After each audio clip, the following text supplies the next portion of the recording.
What's going on, everybody? It's Matt, aka the Lumberjack Landlord, still in search of a new name. But check out that video on Mike's channel, One Rental at a Time, and give us your feedback because, Mike, I was doing the math last night. There's a lot of money on the line for that name. Yeah, absolutely. Like, that's a lot. Like, yeah, somebody's going to get paid. Yeah, I mean, somebody is. And I saw one person actually do like 9 entries. I don't care. Put 9 entries in. Makes no difference to me. I don't know if you've noticed, but one of the commenters on some of my videos shares my last name. Yes. That is my mom. I thought that was your mom because I actually said, I was like, you raised such a nice boy. Yes.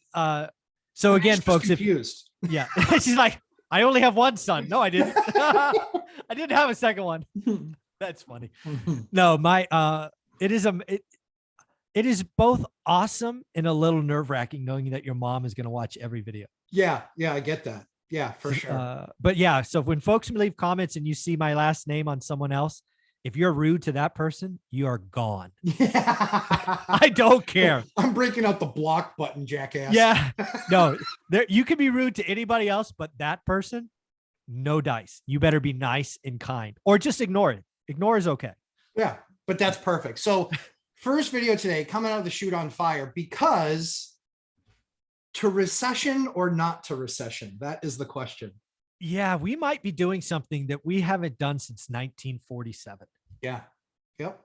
And, as somebody who's done years of economic study, got an actual undergrad in economics, going back to 1947 is not very common. So yeah, I don't know if it will happen because I'm still leaning towards a very slightly positive Q2, like 0.1, 0.2. Yeah, I agree. It's going to be narrow. But I do understand the Atlanta Fed indicator is saying like -1.9. So I get it. And that continues to get worse. It actually bounced. It did get worse. It was down as low as it got was -2.1. Right. It is now at -1.9. So it did tick up. Yeah.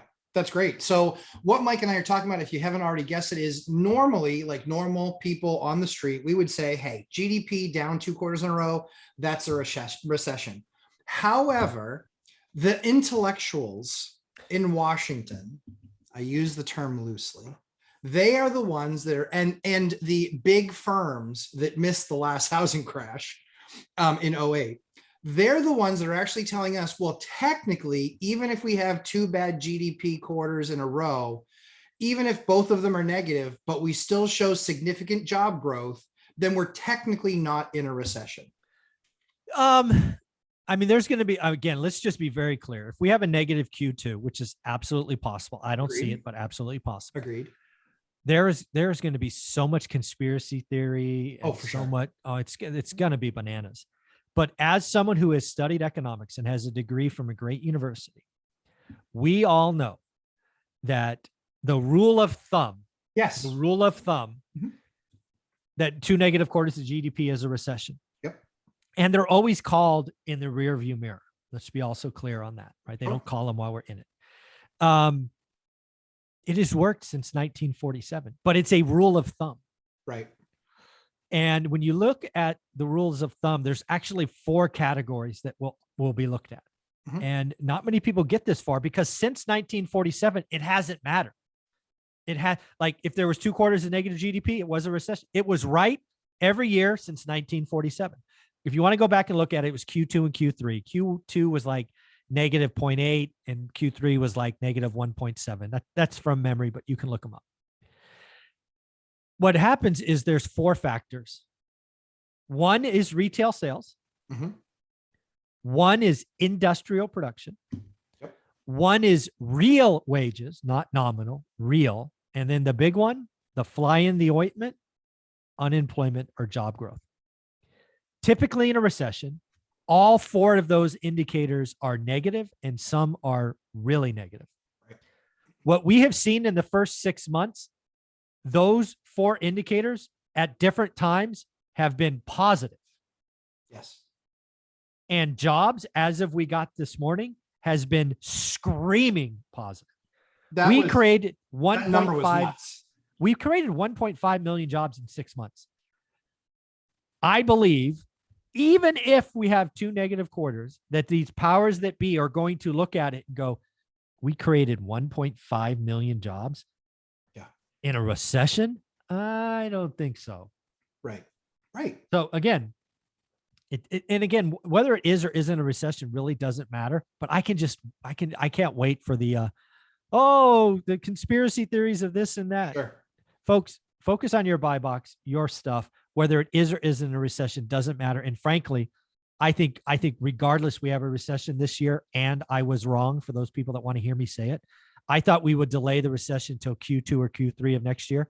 I think real estate, the housing market, is going to have such a wild and fast crash in transactions that we will whack 4% off GDP, and it won't be a choice. Q3 and Q4 will undoubtedly be negative, and probably a lot more negative, and they won't have a choice. If they still want to wink and hide Q1, Q2, I don't think they're going to be able to hide Q3, Q4.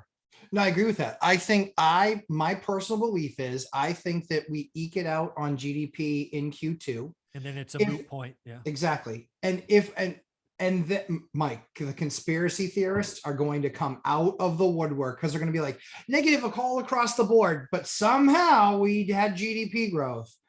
And so I think that that's going to be a big thing, a big topic of those videos. But what a lot of people kind of forget is that as soon as you have that clean quarter, as soon as you have that above zero quarter, it restarts. It restarts. Yeah, it restarts. It doesn't. So that means that Q3 has to be negative and Q4 has to be negative.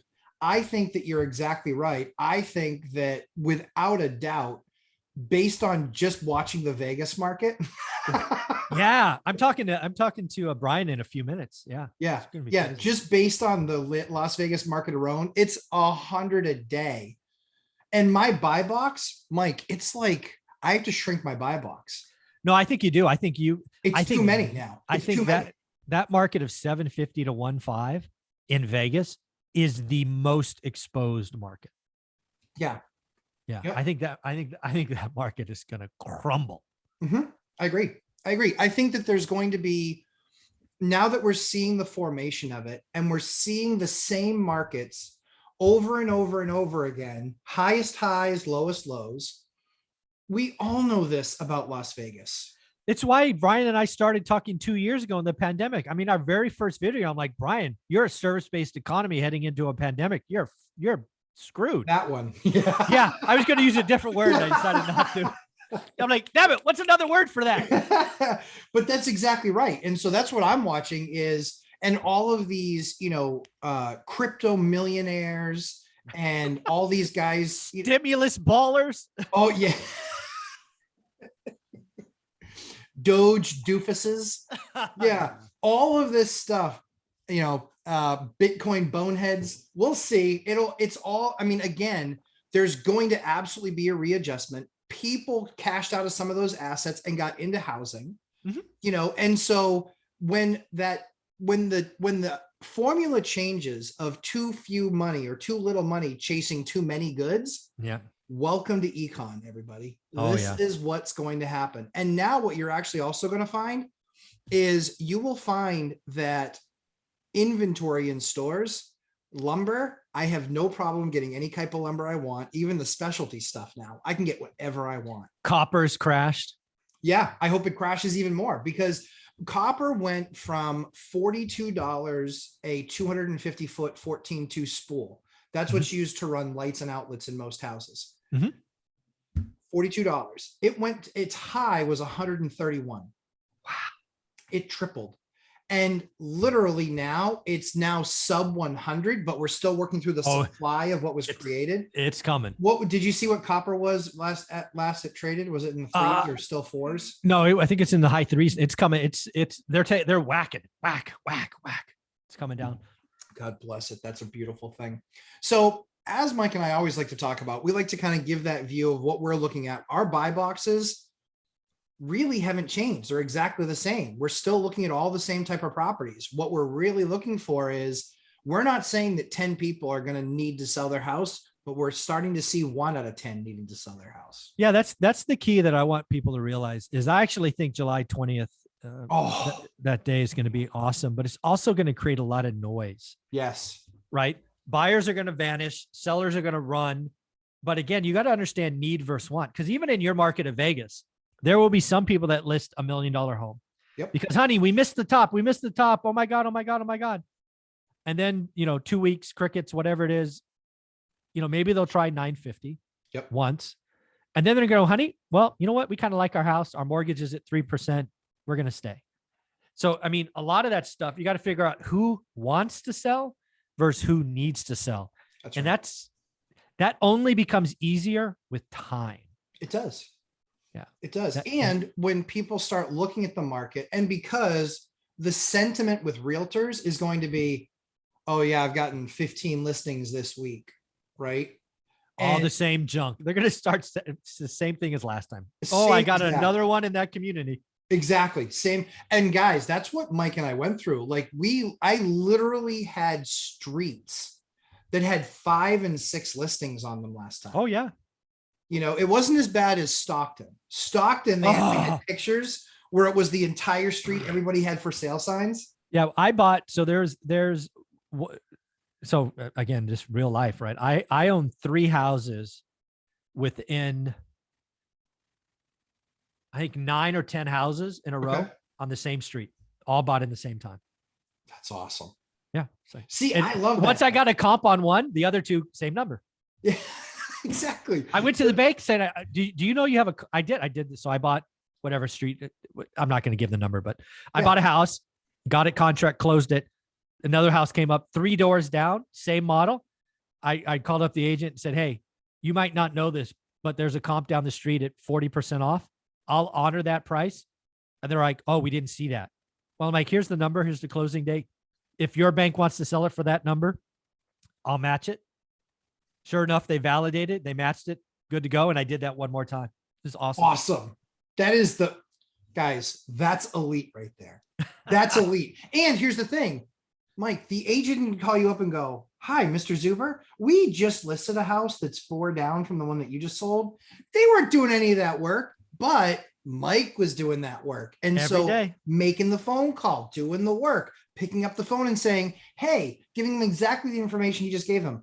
I actually own my record for owning the number of houses. So I own 3 duplexes on the same street. That's awesome. And we did it almost exactly the same way. In fact, the guy next door, we bought it, we redid one, and he goes, yeah, I've been thinking about selling. I was like, well, let's try and put something together. And so we put something together just because he saw us rehabbing next door, and he was elated. So yeah, guys, you got your network is your net worth.